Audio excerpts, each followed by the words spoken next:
Então, hoje a gente vai falar de avaliação geriátrica ampla, né, que nada mais é o que o geriatra faz no dia a dia e que a gente quer passar um pouquinho para vocês. É óbvio que a gente não vai conseguir falar tudo numa aula só, mas o que a gente conseguir sensibilizar e gerar o interesse para a gente já está valendo. Então, a gente sabe que o envelhecimento é um fenômeno heterogêneo. Se por um lado a gente tem idosos muito frágeis, acamados, dependentes, do outro, a gente tem idosos muito robustos, independentes, ativos. E no meio desses extremos, a gente tem uma infinidade de outros estereótipos e de outros pacientes que estão aí no meio do caminho. E para falar disso, é importante a gente falar do conceito de fragilidade, né? A gente poderia fazer uma aula só de fragilidade, existem vários conceitos, mas o que é importante a gente saber, o que há de consenso entre esses conceitos, é que é uma síndrome geriátrica multifatorial e que a fragilidade é o estado clínico em que tem um aumento da vulnerabilidade individual para o desenvolvimento de dependência e mortalidade. Então, a fragilidade, ela aumenta o risco desse idoso a desfechos negativos, que nesse caso vai ser dependência, institucionalização e mortalidade. Então, qual que é a importância da gente falar de fragilidade? É a gente reconhecer e tentar intervir. Então, é a gente reconhecer aquele paciente já frágil para a gente tentar melhorar a qualidade de vida dele e tentar reconhecer aquele paciente em risco de fragilização para a gente tentar impedir ou pelo menos diminuir aquela progressão e intervir de preferência com uma equipe multidisciplinar. E como é que a gente faz isso? A gente, na nossa prática, sabe que quando a gente recebe um caso clínico falando de um paciente de 77 anos, hipertenso, diabético, com uma doença renal crônica e com outras comorbidades tão comuns, a gente nunca sabe se vai chegar um idoso robusto, independente, sem acompanhante, né, que sabe nos contar a história toda, ou um idoso que está com dificuldade de andar, que tem dificuldade de conversar com a gente. Então, por aí, a gente vê que a idade e as comorbidades não são suficientes para a gente classificar esse idoso. A gente precisa de algo a mais. E é aí que vem a avaliação geriátrica, né? Que é a avaliação geriátrica ampla, avaliação multidimensional do idoso. A gente tem várias técnicas, né? Mas é uma técnica prática e objetiva de avaliar o idoso na sua integralidade. Tem uma estrutura variável, dependendo da equipe, do lugar que a gente está, né? A gente não vai fazer uma avaliação geriátrica num pronto atendimento igual a gente faz no ambulatório, né? A gente faz de uma forma mais sucinta, tem avaliação geriátrica breve, tem avaliação geriátrica ampla. E apesar da diversidade, da gente ter várias ferramentas, todas concordam na multidimensionalidade dessa avaliação. E essa avaliação deve ter como princípio sempre o cuidado integral, centrado no paciente, respeitando seus desejos, as necessidades, as preferências, os valores, os medos e expectativas desse paciente. Então, o que a gente está acostumado a fazer na clínica, né, é avaliar os sistemas fisiológicos. Então, a gente avalia sistema respiratório, cardiovascular, sistema geniturinário e por aí vai. Mas a gente já viu que no idoso isso não é suficiente. Então, é aí que entra a avaliação geriátrica, que ela vai olhar os outros domínios que podem estar impactando nesse paciente. Esse é um modelo do professor Edgar lá do HC, que eu acho bem didático, então eu gosto de usar. Então, para a gente destrinchar um pouquinho. Então, a gente considera a saúde a capacidade individual de satisfação das necessidades biopsicossociais. Isso independente da idade ou da presença de doença. E para a gente satisfazer as necessidades biopsicossociais, a gente depende de autonomia e de independência, que é o que a gente considera funcionalidade. Então, a autonomia é a capacidade do indivíduo de decidir e comandar suas ações, estabelecido pelas próprias convicções. E a independência é a capacidade de execução, que refere à capacidade de realizar algo com os próprios meios, né? Autonomia. A nossa autonomia ela vai depender de uma boa cognição e do humor também, que pode atrapalhar a autonomia, e a independência, que é essa capacidade de execução da mobilidade e da comunicação. E o prejuízo desses domínios é o que vai levar aos grandes Is da geriatria, né? As grandes síndromes geriátricas, que são 5, que é a incapacidade cognitiva, instabilidade postural, imobilidade, incontinência esfincteriana e iatrogenia, e o professor Edgar ainda acrescentou insuficiência familiar, incapacidade cognitiva, incapacidade comunicativa, que são extremamente comuns e relevantes no idoso. Então, começando pela funcionalidade, né, que geralmente é uma das primeiras coisas que a gente avalia pelas atividades de vida diária, que são as tarefas do cotidiano, que são indispensáveis para o cuidado com o próprio corpo e o cuidado e a interação com o ambiente. Então, elas são divididas em grau de complexidade, né? A gente tem as atividades de vida básica, instrumentais e avançadas. As básicas são aquelas de autocuidado, então, tomar banho, usar o vaso sanitário, vestir, sair da cama sozinho, se alimentar. A gente tem escalas que avaliam isso, né? Mas eu acho que é importante a gente às vezes descrever, porque uma atividade dessa que o paciente perde ou ganha, para a gente é muito importante, para a gente ver se ele está piorando, se ele está melhorando. Cada pequena atividade dessa é importante na qualidade de vida do paciente. As atividades instrumentais são atividades relacionadas à interação com o meio, com o ambiente, com o domicílio. Então, é preparo de refeição, usar o telefone, lavar e passar roupa, fazer compra, cuidar do dinheiro, cuidar do remédio, saber a hora certa e a dose de tomar, arrumar a casa, fazendo pequenos serviços domésticos e sair de casa sozinho para lugar distante. E as atividades de vida diária avançadas, elas são atividades mais complexas e são individuais, elas não são pré-estabelecidas, porque as básicas e instrumentais são essas que a gente vai avaliar para todo mundo. As avançadas dependem de fator sociocultural, educacional, então pode ser dirigir, fazer algum trabalho manual, mexer com algum aparelho tecnológico, e geralmente são as primeiras que o paciente perde. Então, depois que a gente avaliar a funcionalidade, a gente vai avaliar cada domínio. Qual que é o nosso objetivo? A gente vai tentar definir qual que é o determinante daquele prejuízo funcional. Então, o que pode estar acontecendo com esse paciente que ele está ficando dependente? Para a gente poder atuar. Então, a gente avalia a cognição. A cognição é um conjunto de habilidades mentais que permitem ao indivíduo compreender e resolver problemas do cotidiano. A gente começa pela anamnese, pergunta se tem alguma queixa pelo paciente ou pela família, se esse prejuízo que a família ou que o paciente está percebendo está impactando na qualidade de vida dele ou nas atividades de vida diária, né? Evolução, tempo de início, e aí a gente faz a nossa avaliação subjetiva, que às vezes só na conversa a gente já percebe alguma coisa, avaliação objetiva, que são os testes, Minimenta, Serad, vários outros que a gente tem, e avaliação neuropsicológica, que é uma avaliação mais complexa, mas que às vezes a gente precisa encaminhar o paciente quando a gente tem dúvida, quando é um caso mais complicado. O humor e comportamento também pode levar a prejuízo da autonomia. O humor é o determinante da motivação e também pode ser causa de incapacidade cognitiva. Então, é algo que a gente sempre tem que avaliar, não só pelo impacto que ele causa na qualidade de vida do idoso, mas pela frequência, né? Transtorno de humor é extremamente frequente no idoso. A gente tem alguns instrumentos, a escala de depressão geriátrica, o GDS-5, é um instrumento muito simples de ser usado, o DSM-5, e o exame do estado mental, avaliar aparência, afeto, volição, impulso, e por aí vai. Claro que a gente não faz né, ninguém aqui é psiquiatra, mas a gente precisa ter uma avaliação para pelo menos detectar alguma alteração e poder encaminhar ao colega. Eu acho que é importante. Na independência, a gente pode ter prejuízo pela mobilidade. A mobilidade é a capacidade de deslocamento e manipulação no meio, e está incluído o alcance, pressão e pinça. Sem isso, o paciente não consegue manipular o meio. Então, é importante a gente saber se tem alguma alteração de ombro, se ele tem força de membro superior preservada, movimento de pinça.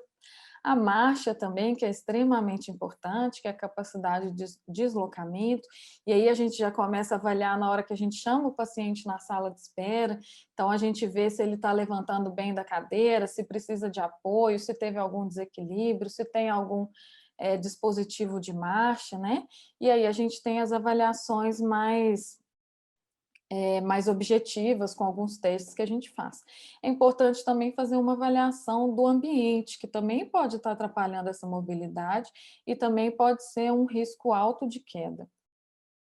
A gente avalia também a capacidade aeróbica muscular, né? A capacidade aeróbica, a gente vai ver se tem dispneia ao esforço, intolerância à atividade física, que é o que a gente está acostumado, mas a gente tem que lembrar da capacidade muscular, que inclui a pesquisa da sarcopenia. Sarcopenia é muito frequente no idoso, né? Perda progressiva e generalizada de massa muscular, com perda de função e redução de força, e aumenta muito o risco de incapacidade e piora da qualidade de vida e mortalidade. Então, a gente pode fazer uma triagem, fazendo circunferência de panturrilha, uma coisa muito simples, se estiver abaixo de 31, o paciente tem um risco alto de ter sarcopenia, então é importante a gente se atentar para isso. E a continência esfincteriana, que nesse modelo está dentro de mobilidade, né? Que é outra coisa muito frequente no idoso e que nem sempre é uma queixa espontânea. A maioria dos idosos acha que é normal que todo idoso use absorvente, e muitas vezes a gente tem que perguntar para poder saber. Ela pode ser transitória, de início súbito, reversível, mas ela pode já ser estabelecida. E aí a gente tem que tentar caracterizar para traçar um plano terapêutico. Importante também questionar sobre incontinência fecal, que também não costuma ser uma queixa espontânea, mas que tem muito impacto na qualidade de vida. Dentro da independência, a gente também precisa avaliar a comunicação, que é a capacidade de estabelecer um relacionamento produtivo com o meio, de trocar informações, manifestar desejos, ideias e sentimentos. Então, a gente vai fazer uma avaliação superficial, né? Ver se o idoso tem alguma dificuldade para ler, se tem alguma tarefa que está sendo prejudicada por causa da visão, se ele usa algum tipo de lente, se tem oftalmologista frequente, né? A audição também, perguntar se tem dificuldade de conversar com mais de 3 pessoas, se usa prótese, se tem consulta recente com otorrinos, fazer otoscopia, se possível, né? E avaliação da motricidade, produção orofacial, que além de avaliar a voz e a fala, a gente vai ver se tem disartria, se tem dificuldade de deglutição, de mastigação, né? E ver todas essas questões. Além disso tudo, é importante a gente avaliar a nutrição do paciente. A gente sabe que com o envelhecimento a gente tem uma redução de massa muscular, como eu falei, com risco alto de sarcopenia, e tem também uma diminuição do metabolismo basal, com aumento de sobrepeso e obesidade. Um IMC menor do que 23, maior do que 33, nessa população, está relacionado com maior risco de mortalidade. Aqui tem um instrumento que é fácil de usar, que é o MAN, que é a Mini Avaliação Nutricional, que é um instrumento de triagem para ver se esse paciente tem risco nutricional ou não, e às vezes se merece uma avaliação mais completa. Avaliar a saúde bucal também é importante. A gente sabe que a saúde bucal influencia na fala, influencia na nutrição e pode influenciar no humor. Então, é importante também a gente perguntar ativamente, porque muitos também acham que é uma questão normal. Então, perguntar sobre mastigação, sobre prótese, se está bem adaptada, se tem consulta frequente com o dentista. E o sono, que também é outra queixa muito frequente, o idoso costuma ter uma alteração do padrão de sono, isso deixa a família muito preocupada, então é importante a gente ver se o paciente tem satisfação com o próprio sono, se tem sonolência e fadiga durante o dia, se os familiares percebem algum comportamento durante o sono, e avaliar toda essa questão. Então, depois de olhar todos esses domínios, a gente vai ver o sistema fisiológico, da forma que a gente está acostumado a fazer na clínica, né? Mas lembrando que os idosos, eles têm com frequência multimorbidades, então aquela história da gente procurar uma doença só que explique tudo no idoso não funciona. Com frequência eles têm sintomas atípicos e doenças ocultas. É preciso fazer uma revisão de medicamentos, O idoso com frequência tem polifarmácia, a gente tem que buscar medicamentos potencialmente inapropriados, a gente tem alguns critérios, né, que nos ajudam com isso. Tentar suspender essas medicações que não são adequadas para o idoso, sempre que possível, né? Evitando iatrogenia e avaliando a interação medicamentosa, que também pode ser prejudicial ao idoso. Importante avaliar a vacinação e no final a gente vê também as prevenções, avaliando risco-benefício, colocando na balança aí a idade, o extrato clínico funcional, que na verdade é o grau de fragilidade desse idoso, para a gente ver qual prevenção que a gente vai fazer, que cabe àquele paciente. É importante também a gente lembrar que o idoso ele está dentro do meio e que o meio também interfere na saúde, na qualidade de vida dele. Então, avaliar a estrutura familiar para a gente ver qual que é a estrutura do cuidado, se for necessário, né? Avaliar o cuidador, a saúde do cuidador, sobrecarga de cuidador é muito frequente e impacta muito no idoso. Ver se aquele idoso tem atividade de lazer, ver a condição socioeconômica para a gente poder adequar o nosso plano terapêutico a essa condição dele e também avaliar a segurança ambiental, que é muito importante. Então, depois de toda essa avaliação, né, uma avaliação longa e que nem sempre a gente consegue fazer em uma consulta só, e que é importante a gente ir reavaliando, né, para ver se o paciente está melhorando, piorando, mas o que é importante é que essa avaliação gere um plano de cuidado, né, gere uma ação.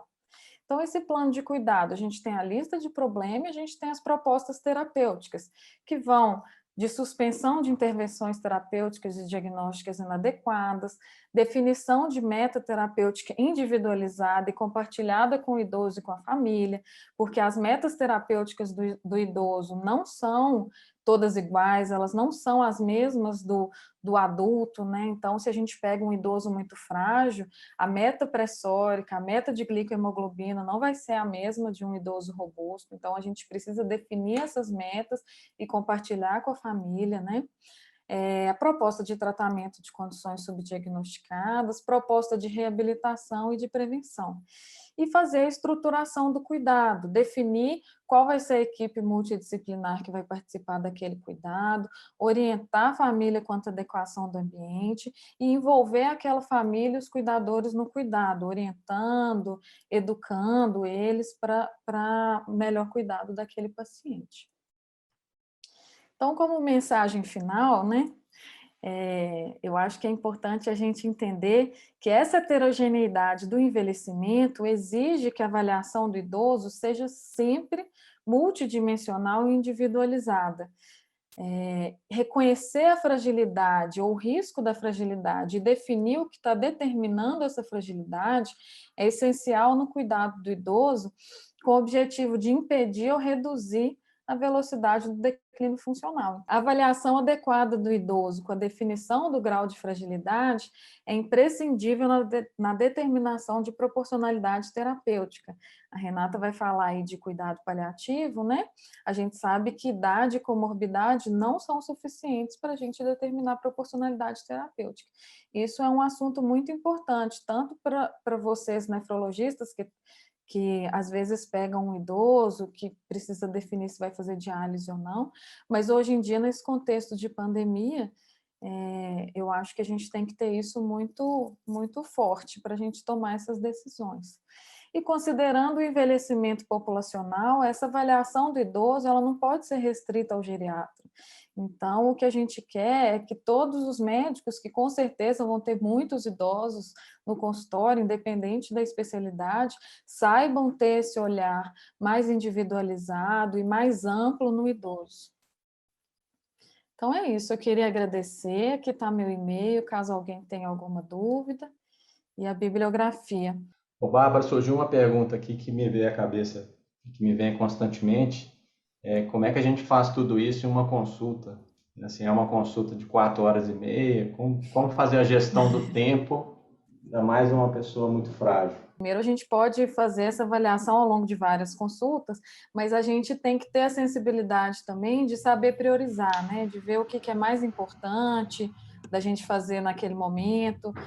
O idoso, a gente tem que ter prioridade. Eu falo muito isso com os pacientes. Se a gente quiser resolver tudo de uma vez, não vai dar certo. É priorizar, mas ao longo do acompanhamento, lembrar de avaliar os outros domínios também. Eu tenho uma analogia que eu gosto de usar muito, que é o seguinte, porque eu acho que isso aí não, apesar de você ter falado para o idoso, isso é para qualquer indivíduo, né? Uma avaliação ampla.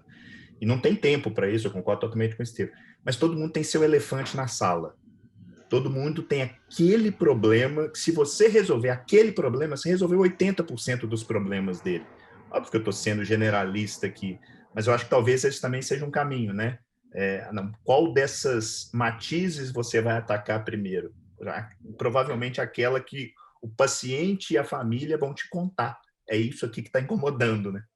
Sim, eu acho que assim, o que a gente quis com a apresentação é sensibilizar para a gente saber olhar outras coisas, entendeu? Porque às vezes vem um paciente que está emagrecendo, que a família atribui a causa a um tanto de outras coisas e que a gente que é geriatra fala assim, não, isso é a prótese que não está bem adaptada, entendeu? Então, assim, é a gente saber o que a gente tem que tentar avaliar para determinar o que tá incomodando, o que está trazendo prejuízo para aquele paciente, entendeu? Porque às vezes são coisas que não são o nosso olhar direto, muito menos o da família, né? Que a Simone, ela é enfermeira aqui em Belo Horizonte, é que você coloca a sua avaliação desse momento de pandemia, assim, se isso mudou um pouco a prática, né, da sua avaliação geriátrica, e, sobretudo, dos impactos que está tendo na saúde mental dos idosos.